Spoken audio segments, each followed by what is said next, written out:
Merry Christmas and happy holidays as we are coming to the end of 2022, and before you know it, January 2023 will be upon us. Episode 7 of Pig Pod, and certainly a lot to talk about. Once again, Mike Ventola with you, Manager Media Relations here with the IronPigs, joined by Director of Multimedia Design and Entertainment, Kevin Whitehead, and the crowd has spoken, wanting more of Kevin Whitehead. So, Kevin, welcome back to the Pig Pod. It's great to be back, and it's hard to believe when you said 7. I was like, wow, we've done 7 of these already, 7 weeks of our off-season content, and it's been a lot of fun so far, being behind the mic and also in the editing bay, putting these together. That's right. You and Alex Shempa are doing a great job of all the behind-the-scenes camera work and, of course, all the editing that takes place. So, we've had a lot of excitement over the ballpark in recent weeks. Of course, many are aware of the recent press conference that's had. So, Pigs are here to stay.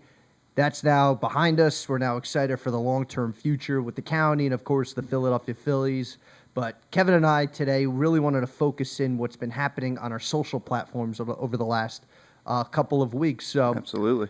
Kevin, I had to do a call to action. I don't do too many call to actions, as an employee here with the IronPigs, but I felt like for our fans, we needed their help. And we are trying to come up with a great T-shirt giveaway on opening night that will feature the fans' choice of their 15 players all time. We came up with a list of 30 players. We're in the process of getting it down to 15. But you yourself, who has worked here as a game day employee over the years and now in a full-time role, you got a chance to see a lot of these IronPigs players, and it's been quite a competitive list so far. Yeah, and it's been tough. You're trying to put 15 players and cram them into a list. There's going to be some upsets. There's perhaps some players that you would think would be on there don't make the cut, but that's what makes this so fun of what we're doing here. A lot of great names, blue chip prospects, or guys that have come through the system and really developed under the Phillies organization. And, we get a chance to hear from the fans from this. I know we have some opinions on who should be moving on and being on the T-shirt, and some legacy players, some big prospects, and also some players that have helped the 2022 Philadelphia Phillies get to a World Series this year. Yeah, it's been great. So we've already had 4 matchups in the books. Matchup 5 taking place as we record, and as the episode you're now listening to you're watching on YouTube, that 5th matchup is already in the process of coming to a close. But our first 4 matchups were a lot of fun. You talked about you had a mix of legacy players, just blue chip prospects, or guys that are now, of course, currently with the Philadelphia Phillies. So our first 4 matchups were Andy Tracy against Scott Kingery, Mike Cervenak against Luis Garcia, Joey Meneses against Cesar Hernandez, and Jay Happ against Pedro Beato. To this point, Andy Tracy, Mike Cervenak, Joey Meneses, and Jay Happ have all moved on. Kevin, before I get your input on these, the impressions on social media were outstanding. So on Twitter, anywhere of 3,500 to over 4,000 impressions on Twitter per these matchups. We had anywhere from 4,000 to 5,000, close to 10,000 people reached on Facebook. And then when you think about accounts reached on Instagram, we were anywhere from 6,000 to 8,000 to upwards to 15,000 people reached on Instagram. The likes, the comments, now the polling that's been voting on the stories. It's been great to see so many fans fighting for their player as well, too. So within the comments section, but there's been some great contests already. And currently, matchup number 5 taking place, or as it will come to final, really good one, Mike Franco against Freddie Galvis. So your thoughts on some of these early matchups? Yeah, and I think that it's fun about this because it's a wide range of years, for a season ticket holder or anybody that's been a fan of the IronPigs for this long. It's very emotional for people. Oh, yeah. We're talking. I mentioned the 2022 World Series, but also you're bringing up J.A. Happ, who was part of that 2008 run, and so we really have a big range of players here between a guy like J. Happ and then a guy like Derek Hall. So we're kind of getting the full range of performance, and also some players that really had some really productive years here. Oh, certainly. You look at guys like Andy Tracy and Mike Cervenak. They are in the record books here at Coca-Cola Park as member of the Iron Pigs. Joey Meneses was the 2018 International League MVP. Cesar Hernandez had a very good career here as an Iron Pig. Jay Happ was part of that '08 and even '09 team with Right. Lehigh Valley. Pedro Beato is the all-time saves leader here with the Pigs. Luis Garcia, who's now doing a very nice job in the big leagues, pitched in the postseason. Yeah, how about Beato as an upset? I think that is probably, I'm glad you mentioned it. Of all those matchups, I think that's the upset. And that's in no disrespect towards Jay Happ. But I think Pedro Beato was the all-time saves leader. He was a big-time fan favorite, especially here in 2018. He was a big part of that division winning Iron Pigs team. But to me, that was of all the upsets. I know some people may sit there and say, well, Cesar Hernandez over Joey Meneses, but Meneses defeating Hernandez. A lot of people coming out of the woodworks for Cesar. And that's that's going to be interesting about this is that you have, I mentioned the legacy players, somebody that's an all-time saves leader in Beato, but then you have J.A. Happ who made more of an impact as a Philly. Right. So we're going to get some Phillies bias. As players moved into their later parts in their major league careers, you might think of them as more of a productive player. But if you dive into the numbers, Beato's a great case, all-time saves leader, like you mentioned. He's a great case of he really made a big impact between the white lines here at Coca-Cola Park. So it's going to be interesting to see how it shakes out, between our fans.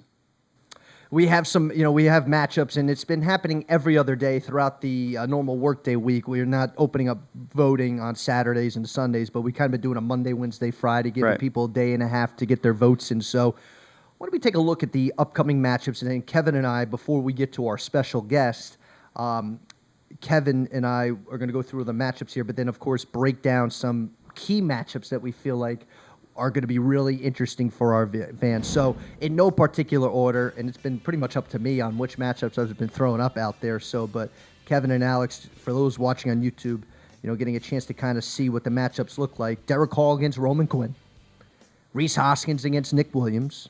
Kevin Francis against Tyler Henson. It'll be Rich Thompson against Dylan Cousins. That's a big one there. That's a big one. Cole Irvin against Drew Carpenter. Eric Kratz against Brandon Moss. Scott Matheson against Zach Eflin. Jake Thompson against Aaron Nola. David Buchanan against Tom Eshelman. And Mark Capella against Les Waldron. So I felt really confident about these 30 players. We talked about the matchups already. So, I think the most competitive is certainly going to be Rich Thompson against Dylan Cousins. Rich Thompson, in my opinion, outside of Andy Tracy, is the greatest player to ever put on an Iron Pig uniform. But Cousins was a home run monster here throughout his tenure as an Iron Pig. But there are three matchups that Kevin and I kind of wanted to get into. As much as we think that's going to be heavily competitive, but it's just going to come down to whether you prefer the home run hitting Cousins or the all-around player in Thompson who brought speed, contact, played really good defense.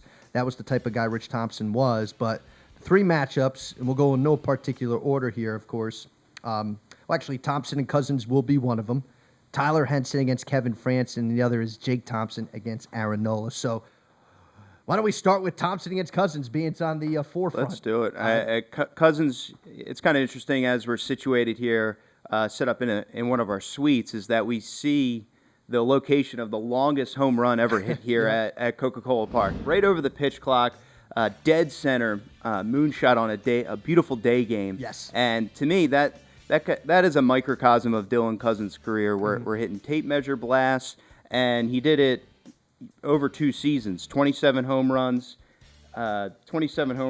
in I believe it was 2017. Yeah. And then also and then followed it up. It was no fluke that first year. 27 home runs, followed it up with 21, and was very productive during that time. And he was right with Rhys Hoskins, yes, our current first baseman for the Philadelphia Phillies, the Bash brothers during that time.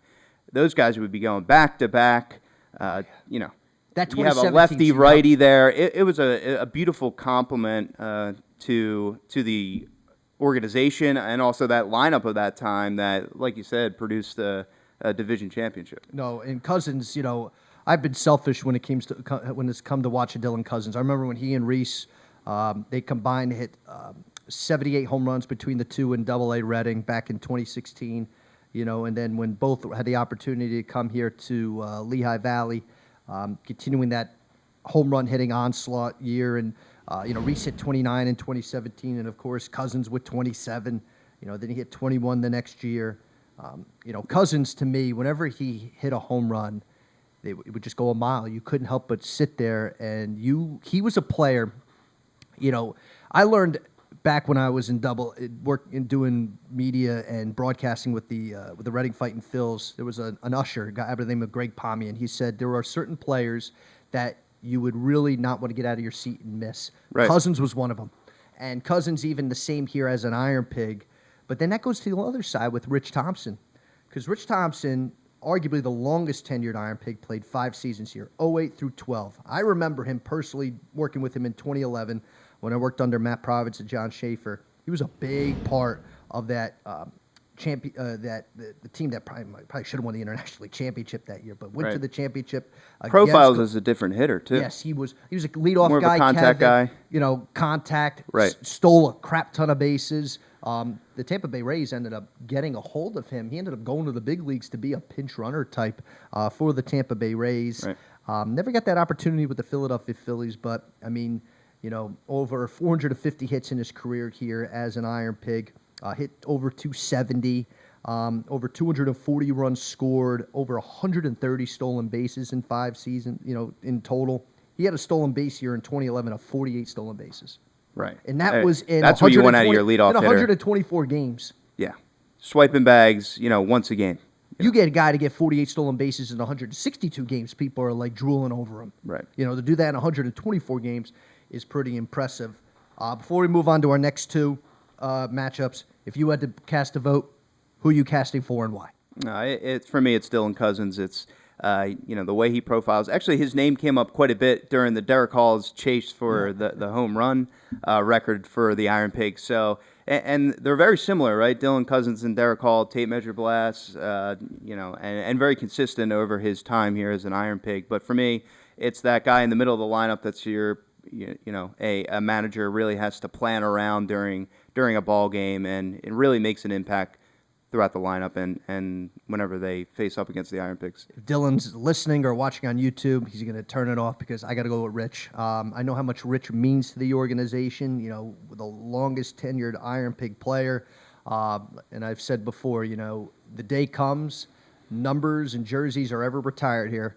Rich Thompson, along with Andy Tracy, will be the first 2 Iron Pigs players, just because of not only what they did on the field, but off the field as well, too. And Dylan, too, was good off the field, always a great, member of the community. So, but to me, I would go with Rich Thompson. So, but we'll see what the fans decide. Keep an eye out. Yeah, it's not up to us. It's not up to us at the end of the day, but we'll certainly keep an eye out on that matchup whenever I decide to put that on social media. The next one, and I've heard from one of these guys, Kevin Franson against Tyler Henson. Now, Tyler Henson is currently the hitting coach for the Reading Fighting Phils. So, as a coach, played for the Iron Pigs in 2013 through 2015, and Kevin Franson played in 2011 and 2012. I have the tweet. So Kevin tweet messaged me and said, I better be on the list. I told him, you are. I said, you without question made the list. And I said, but I answered him, at the time I didn't know who he's matched up with. He goes, probably a really popular guy. And Kevin, you may be right. Tyler Henson was a popular Iron Pig here, and he absolutely is beloved by many Iron Pigs fans, and he's very well respected in the Phillies organization as a hitting coach, once again returning to the Double-A level. So, Kevin, I mean, you want to talk about eerily similar players, and what they were able to do throughout their tenures. This could be another tight matchup. Absolutely, and Kevin Franson, obviously a lot of Phillies know him through his post career, right? Like he's very successful. You see him on MLB Network, of course, with the Phillies radio broadcast team for a number of years, and now on the TV crew down with the Nationals. Yeah, with the Nationals. So, but let's get back to his play during his playing career, and a very productive hitter with the Iron Pigs. Hit over 300. Kind of like a Thompson, where he's able to be at the top of the lineup, be a contact hitter, drive in runs when needed, but more of a table setter in his career with Lehigh Valley. Yeah, Kevin Franson. I remember watching him here in 2011. And he was a big part of their success. He was a utility guy too. Actually, when the Iron Pigs had their 10th anniversary team voting, he was voted as the utility player. Okay. And because Franson could play all over the infield, Right. As you said too, could be a table setter, but could also hit further down in the lineup if need be. Really was a big, impactful player here with the Iron Pigs. But same with Tyler Henson in 2013 through 2015. He was a staple, and he was certainly a guy that was really important to the Iron Pigs during those years. And those were during the Dave Brundage managed years. Okay. When Dave, took Right. over after Ryan Sandberg, and it was before when Dusty Wathan became manager in 2017. So, those years for the Pigs, they were not, they were not playoff teams those years, but he still was very much a big part of any sort of success they did have those years. Wasn't a big home run hitting type guy, but certainly a doubles guy. Stole a lot of bases, 26 bases in 2015 after stealing 19 in 2014. That's gonna be another tough matchup. And right now, Another toss-up. It's another toss-up. I think for me, if I'm casting a ballot, and Tyler, please don't hold it against me, but I'm probably leaning towards Kevin a little bit because I knew him playing multiple. You know him personally. And I Hey, know- just take the mask no, off. I do, but he played multiple positions. The utility guy. But to me, if Tyler wins, though, wouldn't be surprised whatsoever. Not one bit. Yeah, if I look at the stats here, Tyler Tyler kind of jumps off the page in comparison, especially in his run production, his RBI totals. Even swiping more bags over his time here. But for me, it would be Tyler as more of the run producer. So yeah, so far we're 2 for 2. We're split here, Which is good though, because we're creating a little diversity. I think people would tune us out if you and I were agreeing on the same thing. So, but no, we don't agree on anything. no, So, you and I don't. You we've and I had are enough so, of those conversations. I disagree with you all the time on everything. But in my opinion, the most intriguing matchup of the three that we still have yet to get to, and I know the other two are going to be fun, but Jake Thompson against Aaron Nola. You and I were talking about this before recording this episode because it's two totally different careers, right? Like, you look what Aaron Nola has done in 8 seasons in Philadelphia. Close to 80 wins, 203 starts, an ERA of 3.6, a whip of 1.125, over 1,300 strikeouts, and a little over 1,200 innings pitched. Just really successful up in the big leagues. Now, he made 8 total starts in his career here with the Pigs, 6 in 2015, 2 in 2017. He was a combined 4-1. He had a .87 ERA in those 2 starts here in 17. Is that right? And he had a 3.58 ERA in those 6 starts in 2015. But he had 33 strikeouts in 32 and 2/3 innings pitched in 2015. He had 10 strikeouts and around 10 innings pitched here in 2017. A successful Iron Pig, but wasn't here very long and got the opportunity to go up to Philadelphia and have great success. I believe only had 2 home starts. I think That's he it. pitched a lot on the road. Yep. Going through some of the tape, specifically during the pandemic when we were putting out a lot of content from our previous years, I'm scrubbing through a lot of the archives, and I noticed that he only had 2 starts here and quite a few on the road, one of which I think is where he really stood out when he made his jump to the AAA level was his game against the Rail Riders. Oh, yeah. He was fanning batters left and right. And the Rail Riders had a very good team at that point. And, always had a good team. he just jumped off. He just really just jumped off the field. Like, this guy does not belong in AAA. Let's get him to the big leagues very quickly. But, as oftentimes, especially as a first-round pick like Nola, they want to get him some seasoning in the minor leagues. But, you rattled off all the numbers. The numbers speak for themselves. He's a guy that you knew right away that he was going to make a jump to the majors. But on the other side, in Jake Thompson, and to me, if you look at pitchers in their history here with Lehigh Valley, to me, he's a top 5er. And the reason why is what he did alone in 2016 here with Lehigh Valley when he was International League Pitcher of the Year, 11-5 with a 2.50 ERA in 21 starts. He had a 1.095 whip, because I know you're a big whip guy, Kevin. But 87 strikeouts and 129 2/3 innings. That's not, I know that may not appear sexy, but just 32 walks issued. That's insane. I mean, that's really good. And only gave up 105 hits. He was the best pitcher in the International League that year. Outstanding.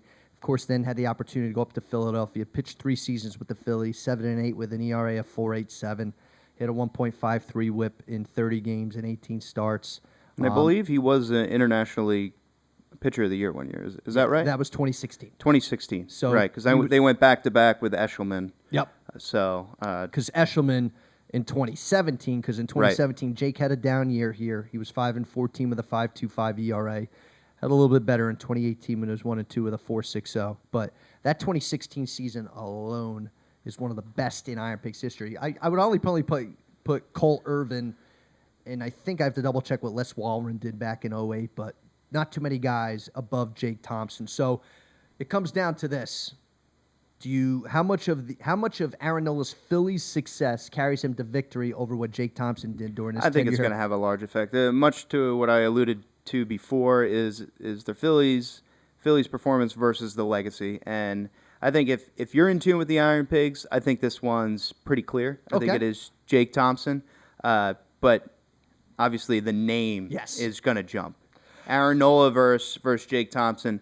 The name obviously is going to prevail with Aaron Nola. Yeah, I'm with you there. I think it's the first time we agree, though. I think if you would just looked at Iron Pigs alone, you got to probably go Jake Thompson. Right. But obviously Aaron Nola's success in Philadelphia is going to carry him a long way. So once again, Facebook, Twitter, Instagram, all this balloting will take place over the next couple of weeks.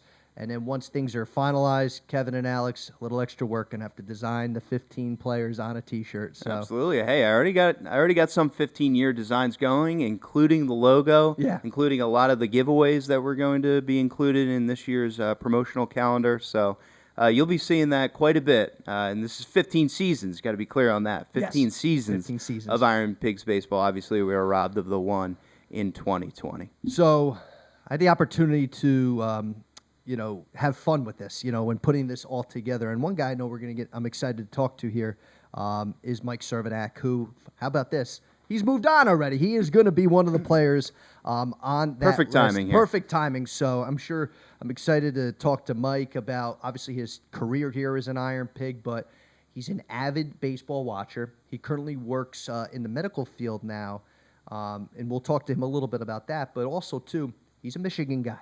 So I actually asked him about his outlook for Michigan football. Of course, they are in the college football playoffs. It's Fiesta Bowl this year. I'm excited to see what he's going to have to say about all that. So let's get an opportunity to talk to Mike, and hopefully you enjoy this interview, because I'm sure I'm going to have a lot of fun asking him some really cool questions. So we're very excited to be talking to Mike Cervenak, of course. A one-time Iron Pig, a former Philly, and of course a long-time professional baseball player. Mike, want to thank you so much for joining us here on Pig Pod. And it was fun. I was talking with Michelle Pearl and some others, and when your name came up as a potential guest, I said, it'd be crazy for me not to have you on. So thank you for joining us here on Pig Pod. Well, I appreciate it. The invite to come back on, and it feels a little good to still be relevant since 2008. No, you definitely are relevant. It's funny, walking along the press level and the suite level, your jersey still hangs up. I was going through the record books and whatnot. A lot of your records are still intact, which is great, obviously, for you, knowing that, Iron Pigs fans and folks, baseball fans that come through the gates here can see your name, plastered all over the place. Does that mean anything to you, knowing that, hey, that your name is very much in the history of Lehigh Valley Iron Pigs baseball?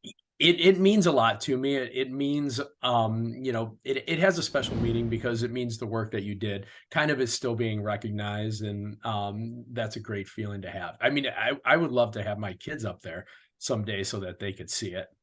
So yeah, we got to get fingers crossed that I could get out there. No, we definitely got to get you out here one of these days. I'm sure, you could bring your family out here. We'd love to have you. This upcoming season is going to be the 15th season of Iron Pigs baseball, and actually we're announcing very soon. We're going to be doing a giveaway this year, Mike. And what we're doing is, normally, like a lot of teams, when you get to like the 10th or the 20th year, they do like an anniversary team. We're not looking to do like an anniversary team, because we did one back for the 10th year. But what we're doing is we're putting out on social media like a kind of a light contest, shall you say, like 30 players Uh-huh. and fans will have to vote and just trim it from 30 to 15. So Okay. you made the list. And you're going to toe to toe with somebody. I have to like Nice. figure out who I'm going to put you toe to toe with. But it's kind of a prominent list. Some of your former teammates Okay. made the list. I can imagine Andy Tracy and Rich Thompson. They were, of course, they were there. I was going to say, I Mainstays. know Andy and Rich are on that list amongst a few. Les Waldron, I'm sure you remember Oh, Les. 100%. His 18 strikeout game probably still stands, right? It does. For It most still in does. Iron Pig history. Yeah, so Les made it, and then of course some of the newer players that I'm sure you've gotten to know through watching the game, or of course through your contacts in baseball. So keep an eye out. I'll I tip you will. off to make sure who you're going toe to toe with. So if you want to do any campaigning, feel Yeah, free to. I love it. And let me say 15, like it does not seem like 15 years, No, which is crazy to me.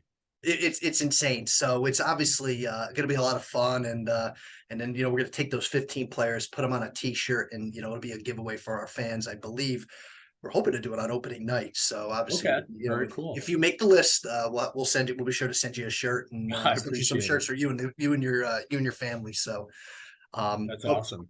but Mike, certainly a lot to talk with you about. I know you're up to a lot these days, but I also know you are a student of the game, and I know you watched the game, and you played for such a long time. I know we're in the midst of hot stove season, so players, free agency, trades, and all that stuff. But I got to ask you, what were your thoughts about the playoffs this past year? Obviously the Phillies, of course, getting to the World Series, but the Houston Astros winning it once again here. Being world champions. Once again. But for you, what was your take on baseball this past season? Well, number one, I follow the Phillies a little bit because of my association with them. And it didn't seem like there was any hope for them to make the playoffs. And then all of a sudden, within the last week, it just kind of popped up and and you see it so many times, I think, within baseball, right? And I think wild card has really introduced that, where teams sneak in at the end for the playoffs and they're hot. And they kind of ride that to the World Series, or they ride that to the World Series championship. And I think that's what you saw with the Phillies again. They were playing great baseball, and it was exciting to watch. I mean, how many in the first round, how many 100 win teams ended up getting bounced? I know, it's crazy, right? I mean, That you thought were for sure, like, these are going to be the teams that are going to be playing for the league championship series. And 3 of them were out just like that. I mean, and you look too, and that's a good point, because like you look at the Phillies first round matchup, they had to go to St. Louis, and Yep. not an easy place to play. And then to do that in a 3-game series, for them to win those 2 games, and then as you talked about, they had to play Atlanta in the Right. next series, and then of course had to play The defending champs, right? Yeah, Atlanta, I mean, 100-win team, yeah. and then to knock them out, and then Yeah. of course then to take on the Padres team, which was red hot, upsetting the 100+ win Los Angeles Dodger team. So, Right. I mean, yeah. So, I mean, look, you were a part of the Phillies World Series run in a lot of ways. And back in 2000, I know you and Andy were called up. You guys had the opportunity to kind of be there for that entire experience. So I know obviously you were there for a celebratory standpoint with winning the World Series, but I'm sure there's a level of disappointment from the players and the coaches and the organization, but still to be nationally champions. I guess if you were to come across to any of those guys, what would you say to them on what was obviously a really good year for the Phillies? Well, I mean, that's an amazing accomplishment, because I think if you were to ask in July those players if they thought they would even make the playoffs, I think they would be hard. Now, they may posture and say, yeah, we were going to make it. I mean, from where they came from in July to the end of the season was an incredible run. And for them, it's just going to be a building block. I think this is just a stepping stone for them to kind of get back into that, being a predominant team appearing in the playoffs on a regular basis. That's because when was the last time they had made the playoffs? Was it 11 or 12? It was 11. Yep. That's what I thought. So it's crazy too, like when you think about it, because obviously the Phillies, they always take pride in trying to put out the best team, year in and year out. And, for them, a lot really clicked. And, Bryce Harper seemed like he had big hit after big hit. Reese Hoskins. I mean, that home run that he hit against San Diego was absolutely electric. I mean, that's what baseball's about, right? to me, I said it, and I know, maybe it was a little premature, but I think that right there cemented him as pretty much as close to an all-timer now. Like Philly fans, I think now, Mhm. if he ever had a bad day at the office, no one will care. You know what I mean? Like, And you are talking about Philly fans, though. exactly. It might have bought him a year. That's true. Might have bought him a year, but that home run, without question, will go down as one of Correct. the biggest moments in Philly sports history. Correct. It was awesome that it was at Citizens Bank too. Yep. I mean, it was perfect setting. Now, let me ask you this: would you have changed anything in the World Series lineup wise? I'll throw that at you. Oh, look at this! First time I'm being asked a question by one of our guests. I'm interested. Yeah, I'm very interested. Like, to me, I felt like you had to obviously keep Schwarber at the top of the lineup. He was getting on. Okay. He was doing what he had to do. I think if I were going to change anything, and it's funny because I know when you played here for the Iron Pigs, Matt Providence was in my role, and sometimes for us as announcers / PR guys, we a lot of bus rides and you get to know one another, and I had the privilege of doing that with Reese Hoskins. There was probably going to be a moment when I know Reese had his struggles a little bit. I thought maybe I would have dropped him down in the lineup a little bit, especially when he had his struggles, but then he ends up getting big hit after big hit. So yeah. I thought I maybe would have not messed, but I might have moved him down a little bit. But I thought it was amazing. You might have wanted to see if Gene Segura can go up a little bit, but I felt like where he was positioned in the lineup, Mike, he had his hit against St. Louis. If he doesn't go opposite field, the Phillies probably lose against the Cardinals. That started the comeback.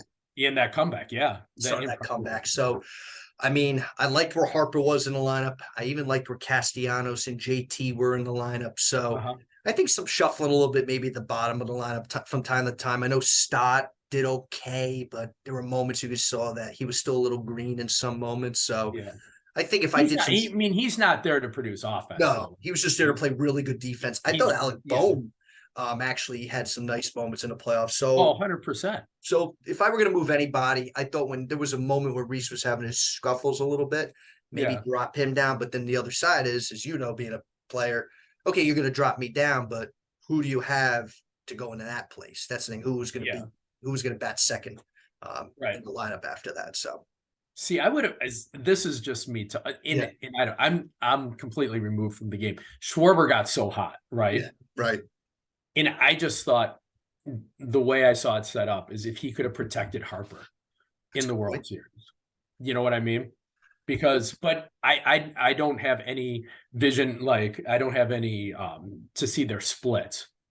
What Schwarber was hitting against lefty, because they would have that would have made it easier for them to bring a lefty matchup through your 3-4 guys. I would have probably bumped everybody back, took Schwarber, put him at 4, bumped everybody up, because Reese is that juggernaut at the top where when he gets hot, he could carry a team for 2 or 3 games. But Schwarber was so hot hitting home runs, that I thought they had the ability to kind of pitch around Harper a little bit when he was on fire coming into the World Series after the Padres, and I thought maybe that mix up, but I don't ever want to doubt anything that Thompson was doing though.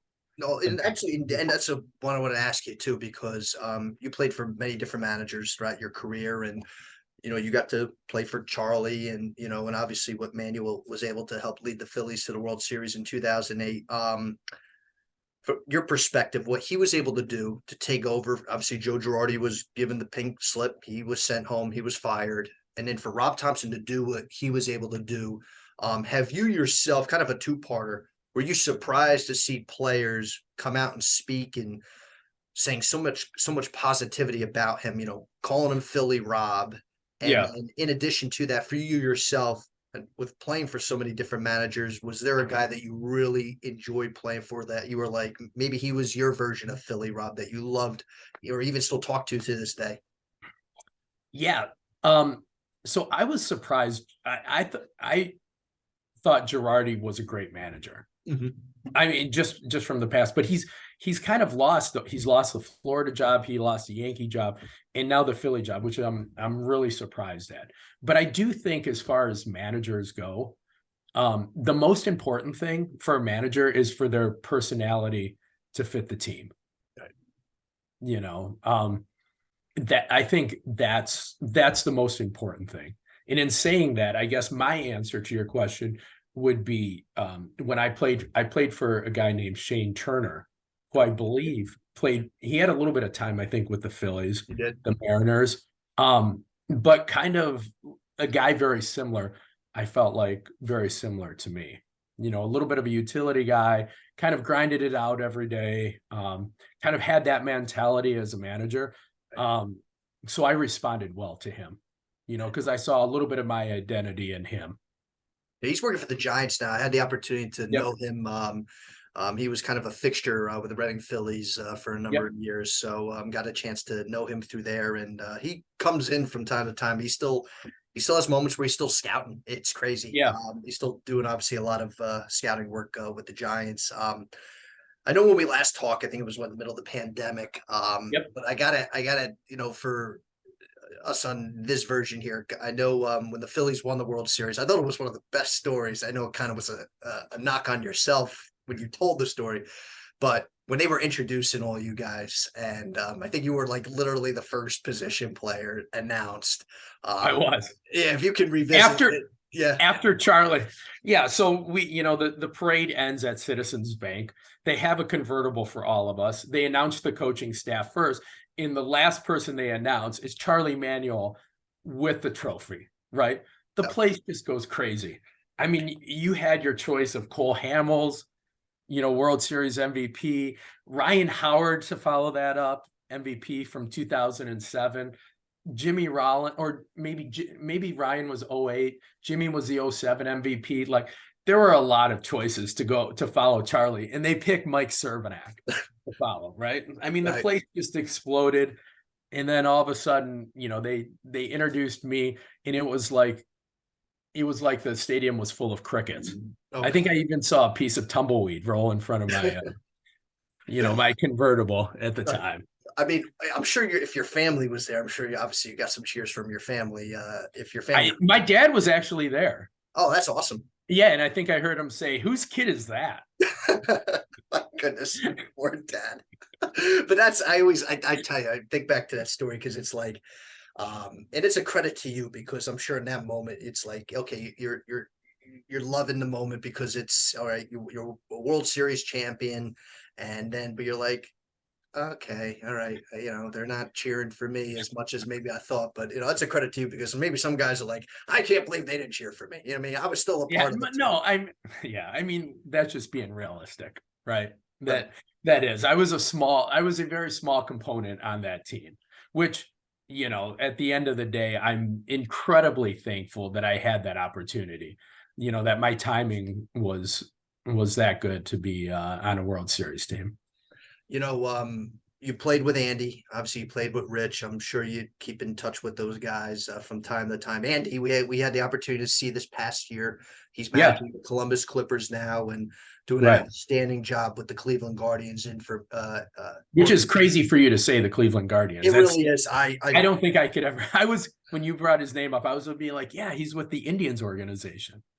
And it's like I had to train myself to make sure I don't say the Indians anymore. And obviously it's the Guardians. I'm not sure maybe the last time you talked with Andy, but obviously he's doing really well with his baseball career. Can you think back to a moment, whether it was with Andy, with Rich, Les, any of your teammates from that first year here in Lehigh Valley that, you know, kind of maybe was a favorite memory for you? So it was definitely when me and Andy, you know, we were in uniform for the World Series. We won. We were running around the stadium as a team, kind of around the outfield. And I just looked at Andy and I go, do you remember how the year started? Because I think we started off 0-11, 0-10, 0-11. People were literally wearing bags. Oh, wow. You know, to the games. I remember looking in the stands and seeing people with brown paper bags over their heads with the eye hole cut out. But I was like, this is incredible for this year to end like this. Like, I would have never saw that.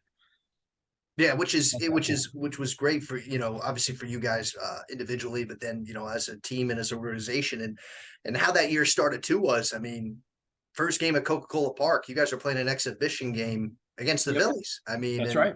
So against your teammates, and obviously, I know Dave Huppert was your manager that first year, and obviously Charlie Manuel's on the other side, and I guess for yourself too. And I know fans always want, they're always kind of asking about, especially with minor league players, how do you balance? Obviously, you got to come to the ballpark every day. You do your job. You're trying to do what you can to work your way up to the big leagues, but also to, there's kind of the zaniness that goes on with minor league baseball.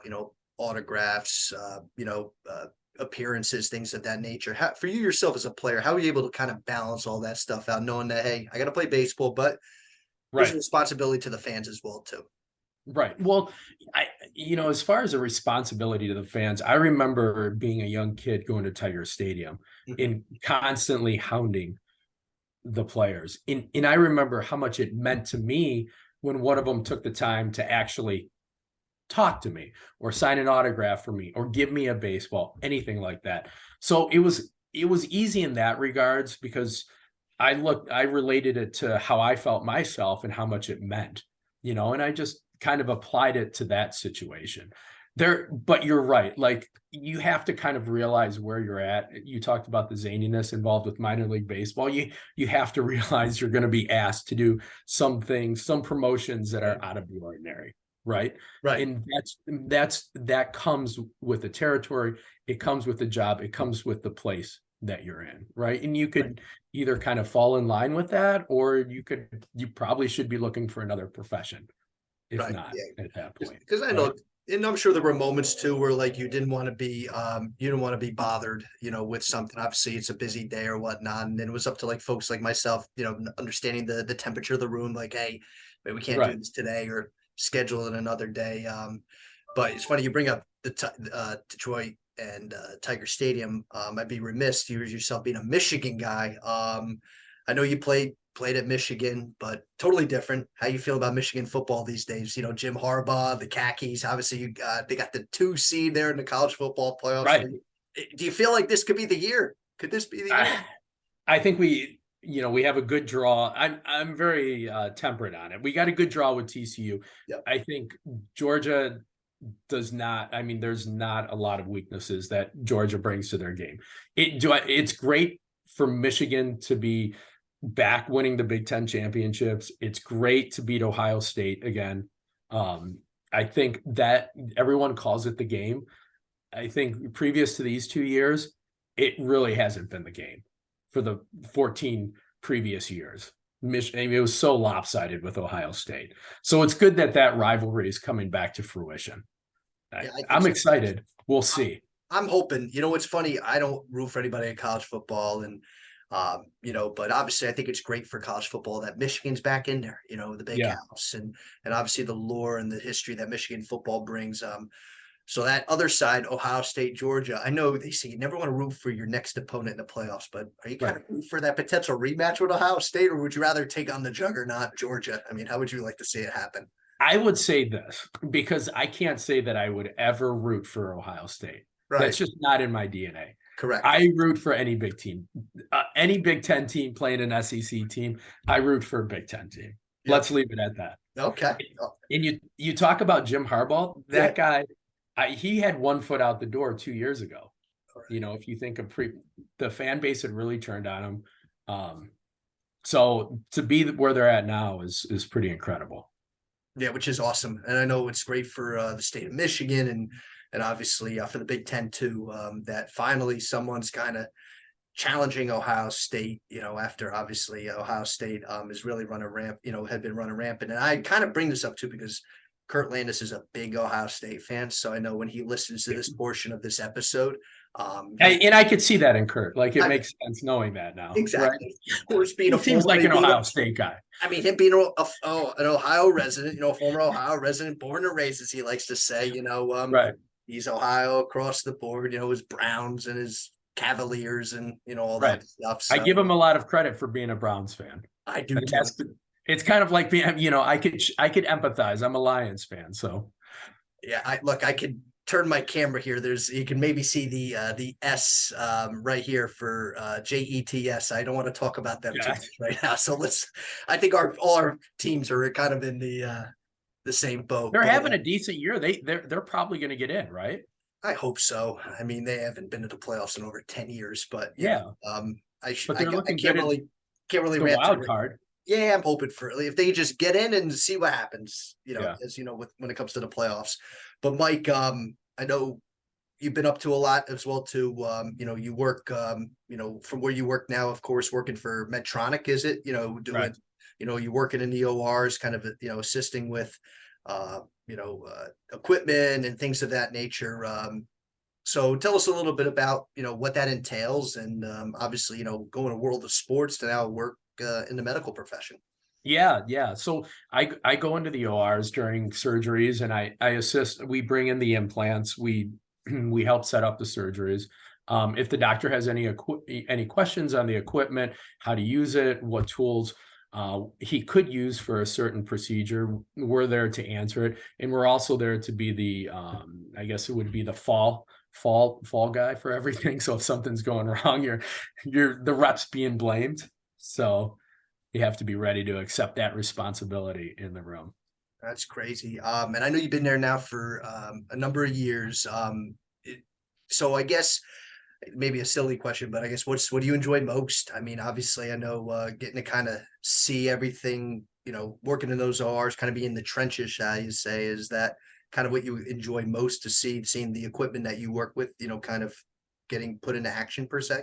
Well, outside of, the patients obviously come first. Right. Patients becoming better is definitely the best part of the job. The number two part of the job, which is cool for a sports person, and I think that's why a lot of sports people go into medical devices, is within the ORs, you're kind of part of a team. You have a circulator, you have a scrub, you have a doctor, and you're kind of functioning for that surgery to go well in a team environment. So that kind of takes you back to your sports days. So that's a plus to being involved within medical devices. That's awesome. So, I mean, that's great that, you're, doing really well with that, and obviously getting a chance to, help folks get better, and Yeah, as you said, that's the most important thing. But Mike, obviously it's been great getting a chance to talk with you, and I feel like we can continue to talk here for another, it feels like for another hour or so. But before I let you, easily. yeah, but before I let you go, I know, for obviously all the cool experiences that you've been able to experience as a baseball player, and now in doing what you've been able to do post your career.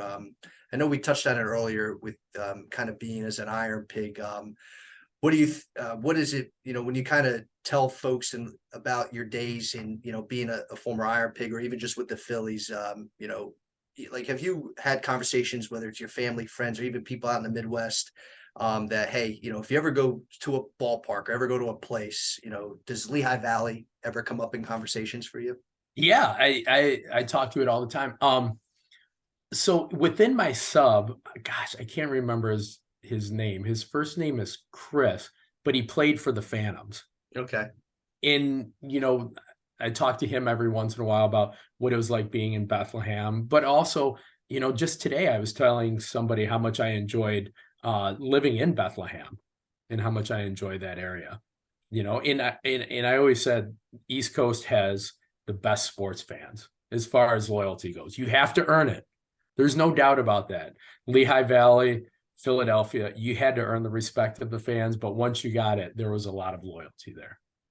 I'm sure that's great to hear. I'm sure the schedule's busy, throughout the spring and summer. I know you got your family and whatnot, but seriously, the door is open, Mike. If you ever I would want to come out to Allentown, Bethlehem, come to Coca-Cola, please just let us know, and we'll tell Kurt to foot the bill here. All right. I'll put I think it's really going to depend if Michigan plays Ohio State, yes. and beats them again. I think that will be dependent on whether or not, how generous Kurt's going to be with any type of invitation. That's true. But you know what? If Michigan happens to beat Ohio State in the college football playoff, in the national championship, then he's just gonna have to deal with it a little bit, I guess. But of course, if they win, he'll be like, "Yeah, Mike, come on." Oh, yeah, we'd love to have you out. Hey, let's just have you want to meet for coffee? We could have a conversation. Like, I'm sure that's going to be in play. So, Mike, thanks again for hanging out here on the podcast, and we'll definitely, of course, look to do this again soon. No problem. It's my pleasure. I'll talk with you soon, Mike. We do want to thank Mike Cervenak for joining us here on Pig Pod. You know, he was really getting after Michelle Pearl a lot, wanting to be a guest here on Pig Pod, and we had the opportunity to talk to Mike throughout the pandemic. Mike's a great guy, really well-respected Iron Pig, and it's kind of cool to see how he is still very much in tune with the game of baseball. Yeah, I mean, how can't you be? He had a very good career, in the minor leagues, especially here. And to get some of his insight and a little bit of back and forth with some of our front office members, just reminds people that anybody that comes through this organization is still very much connected to the Iron Pigs, and it was definitely great having Mike along on our show. I love the story, though, when he was first introduced in the parade in 2008 and how the crowd went quiet. And then, of course, when Charlie Manuel and Chase Utley, the crowd erupted. But Mike Cervenak was part of that 2008 World Series championship team. So, but that is going to conclude our final episode here in 2022. Do want to thank Kevin and Alex for all their great work behind the scenes. Kevin, in front of the camera as well, too. So hope everybody has a very Merry Christmas and a healthy and safe finish into the brand new year of 2023. So, as always, continue to follow us along here on YouTube and listen to us on Spotify. But once again, for Kevin Whitehead, I'm Mike Ventola. Thanks for watching and, of course, listening to this edition of Pig Pod.